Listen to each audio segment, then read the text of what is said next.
Randy. Can you tell us what you do here? I'm the water plant administrator, which means I'm in charge of the facility, making sure that we have the tools for the guys to do the work.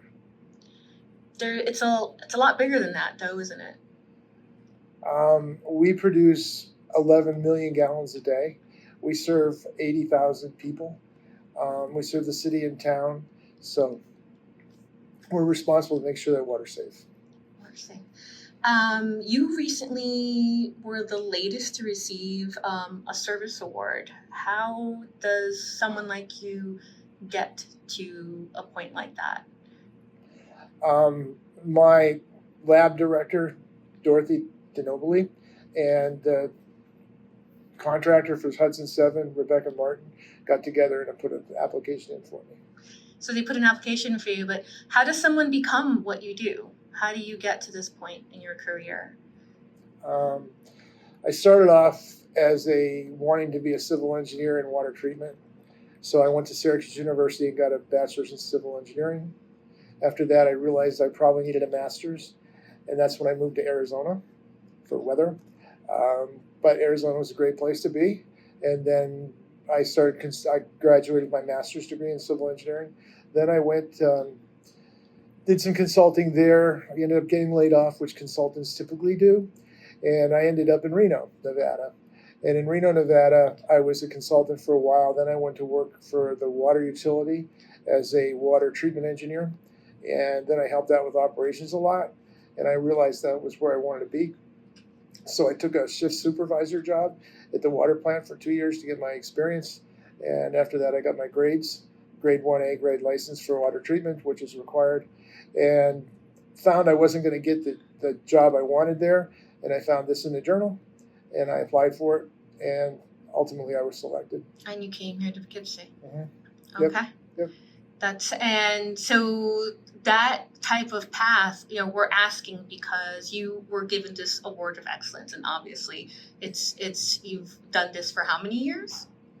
I started here in 1997, and we've done multiple expansions and upgrades here since then.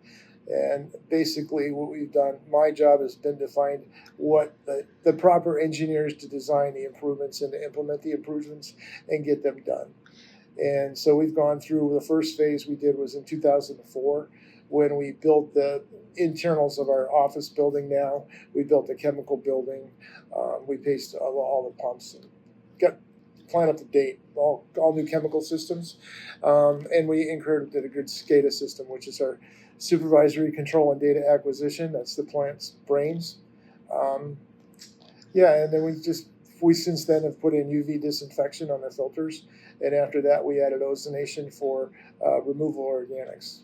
Fantastic. So I heard that the UV was first used here, but you actually told us earlier that Poughkeepsie was the first facility to filter water in the country.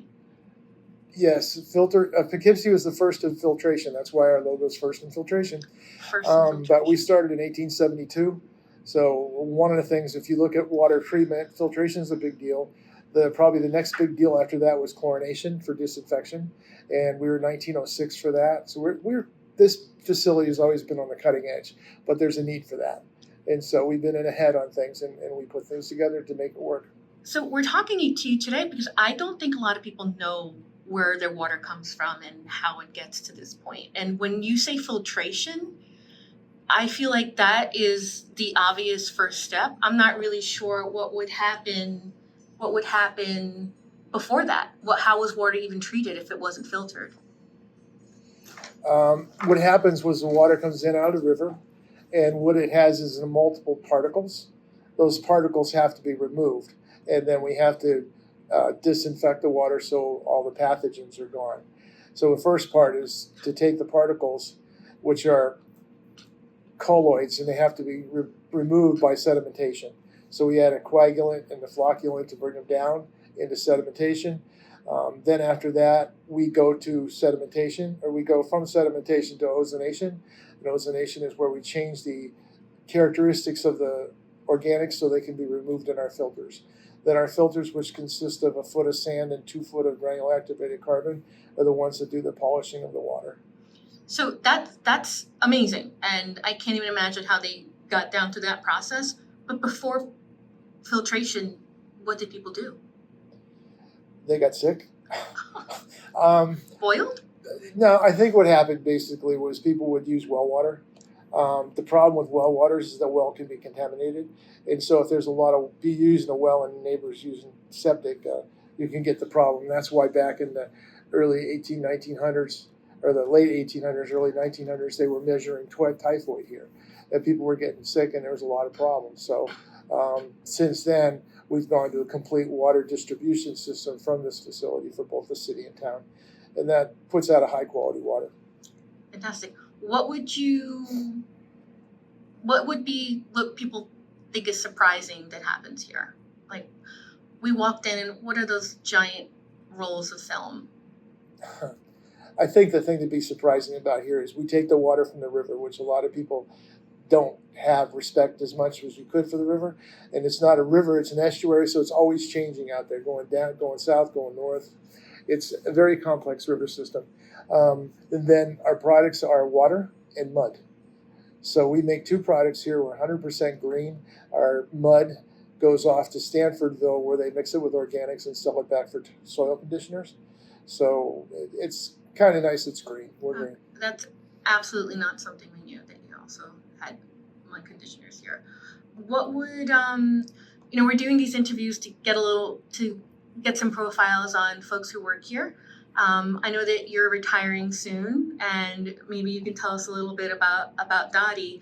But what would you consider surprising about yourself, or that some folks might not know, or you'd like us to know about yourself?